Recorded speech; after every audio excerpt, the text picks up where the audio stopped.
আসসালামু আলাইকুম বন্ধুসকল, আপোনালোক কেনে আছে? প্ৰথমতে আপোনালোকক ঈদৰ বহুত বহুত শুভেচ্ছা জনাওঁ। বন্ধুসকল, কি ক'ম, এনেকুৱা ঈদ আৰু আগতে কতো পৰা নাছিলোঁ। এই লকডাউনৰ 2 বছৰতে 4টা ঈদ এনেকৈ পৰিলোঁ। ঈদ মানে শান্তি, ঈদ মানে ঐক্য, ঈদ মানে একতা। কিন্তু বৰ্তমান কৰোণাৰ কাৰণে কি ক'ব। তো বন্ধুসকল, মোৰ পাছফালে যিখন ঠাই দেখা পাইছে আপোনালোকে, এইখন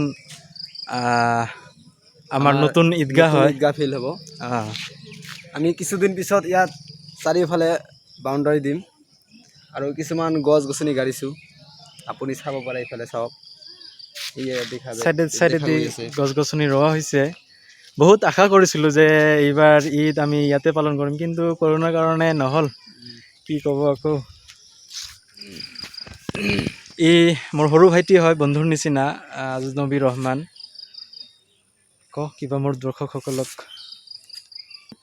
সকলোৰে কাৰণে আজি ঈদৰ শুভেচ্ছা থাকিল। যিহেতু চৰকাৰে নিয়ম বান্ধি দিছে, মছজিদৰ ভিতৰত 5জন ঈদৰ নামাজ পঢ়িব পাৰিব আৰু বাকীবোৰ ঘৰে ঘৰে পঢ়িব লাগিব। সেয়ে আমি কেইজনমানে মিলি এঘৰ মানুহৰ ওচৰত নামাজ পঢ়িলোঁ। আৰু কি ক'ম, এনেকুৱা ঈদ সঁচাই ঈদ মানে ভালো লাগে, কিন্তু এনেকুৱা আইকনিক ঈদ আগতে পৰা নাছিলে, যিহেতু নতুন এক্সপিৰিয়েঞ্চ। বেয়াও লাগে, বহুত মানুহ যিহেতু একগোট হৈ এটা ঠাইত নামাজ পঢ়োঁ, ইয়াৰ মজাই আলাদা। ইয়াৰ মানে কি ক'ব আৰু। আজি এইখিনিয়ে। তো কেনে হ'ল বন্ধুসকল, অনুগ্ৰহ কৰি কমেণ্টত জনাব, আৰু আপোনালোকে কেনেকৈ নামাজ পঢ়িলে সেয়াও জনাব। লগতে মোৰ ভিডিঅ'টো বেছিকৈ শ্বেয়াৰ কৰিব, যিহেতু এতিয়ালৈকে 1000 ছাবস্ক্ৰাইবাৰ হোৱা নাই। তো আজিলৈকে ইয়াতে সামৰিছোঁ।